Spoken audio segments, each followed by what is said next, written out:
South Koreans are obsessed with looking good. Like in K-dramas, 90% of the characters are well groomed every single day, which is beyond possible for majority of normal people. Like you don't go out with full suit and fresh out of salon haircut every single day. And K-pop is also showing many strict Korean beauty standards. When you look at girl groups, they seem to have extremely strict diet and maintain low body fat percentage, like 165 centimeter, around 5'4", at around 42 kilogram, which is getting close to anorexic level, yet demanding them to have curves. And same for the boy group, they're maintaining low body fat, must have abs, and of course need to have that idol faces.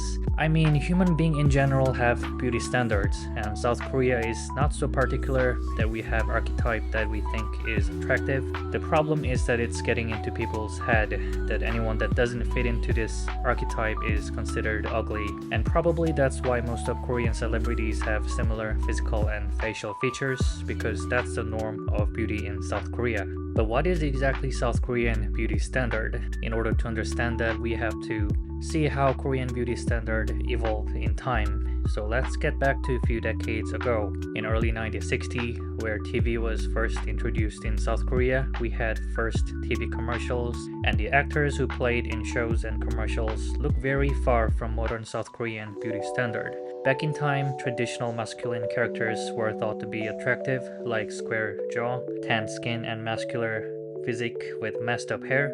It reflects a strong masculinity that was admired during 1960s to almost early 2000s. But now, males with a bit of feminine facial feature is thought to be attractive in Korea. When we look at most of TV shows or commercials, we don't often see these traditionally masculine characters anymore, and if we see them, they are portrayed as strong but lacking intellect kind of character. And most of male leads in Korean media are now more lean, soft-looking, and well-groomed. It's now natural that many men use skincare in South Korea without being considered gay, and I think male beauty standard changed a lot over time, from crude masculinity to soft and defined face with slight feminine traits. It's like pretty boy archetype is ruling modern South Korean beauty standard. On the other hand, beauty standard for women have been staying pretty much the same. White and fair skin, skinny physique, and having big eyes and elevated nose are all the traits that Korean media has described as beauty of women from 1960s to 2020s. Recently, beauty standard for women has changed a bit to be more inclusive of skin tone for brown skin color and more curvy and muscular physique. But there are definitely archetype of face that plastic surgeons are using that is high in demand for decades. So-called golden ratio applies to our face, and that's what most people are looking for in face as attraction.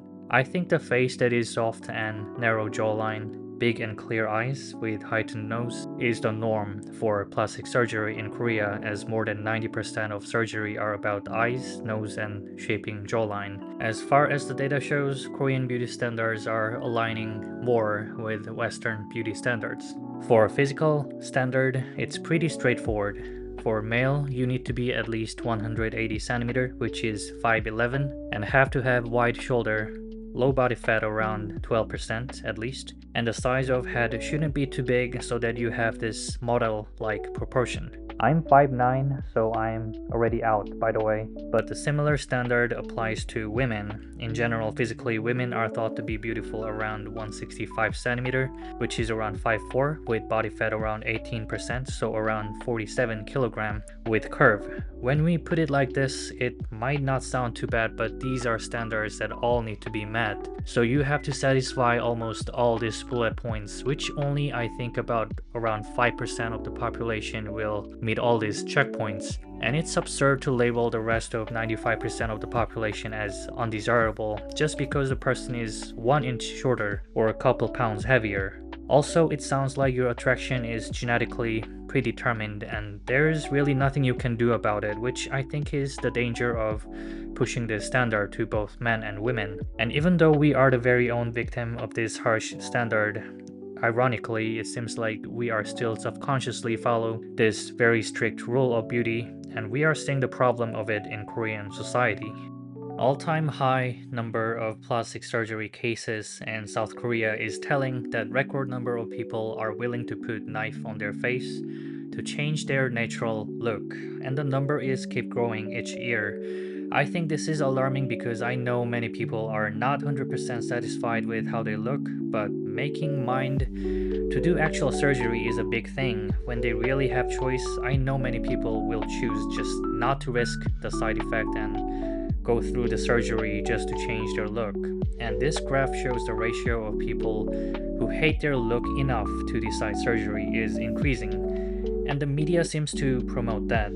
There were many TV shows in South Korea that plastic surgeons do this surgery for free for people who have really hard life because of their look and show how their life changes after the surgery like a fairy tale. But that's half of the truth. Although many people are satisfied with their new look, media hides there are more and more people suffering from the serious side effects of plastic surgery that can be often lifelong suffering. Some surgery like double eyelids might only have mild side effects, but things like corrective jaw surgery, which basically grinds and cuts your bone, can have serious side effects like damaged nervous system around face, and sometimes that severed bones doesn't really reattach well and result in permanent discomfort around jaw. Many people just look at this magical before and after picture of plastic surgery, but they don't really want to look at the possible risk of lifelong suffering. And yet, plastic surgery is becoming more popular and people visit clinics like they're taking a picnic. It's well-known tradition that like 8 out of 10 girls graduating from high school get double eyelid surgery before college starts. And there are stark increase of Korean men getting plastic surgery as well. So it just shows how deeply South Koreans are obsessed with looking good, and it's just running deep in Korean society. However, even after saying all this thing, I think having beauty standard is not wrong. People have their types, and I don't think there's any problem that majority of people find specific features attractive because that's mostly human instinct. Even babies discriminate attractive and unattractive people. Even dogs discriminate other dogs based on their looks. So even if we push and spoon-feed alternative beauty standards and try to convince what is not attractive as attractive, it just will not work. People will always come back to what they are truly attracted, and data suggests that we can put numbers in our faces and our bodies that make beautiful. What I think is problem here is how we treat people who don't fit into or don't want to fit into the standard. Yes, we obviously know the person is pretty when we see, but it doesn't mean that we have to treat unattractive people like trash. I understand we all love beautiful people and it's fine. I just think it's too cruel that we are being too harsh to people who wasn't born with those features that 5% of population have.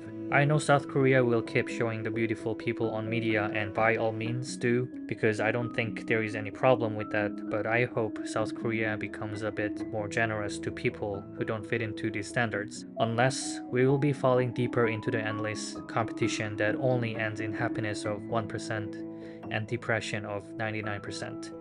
Thank you for watching.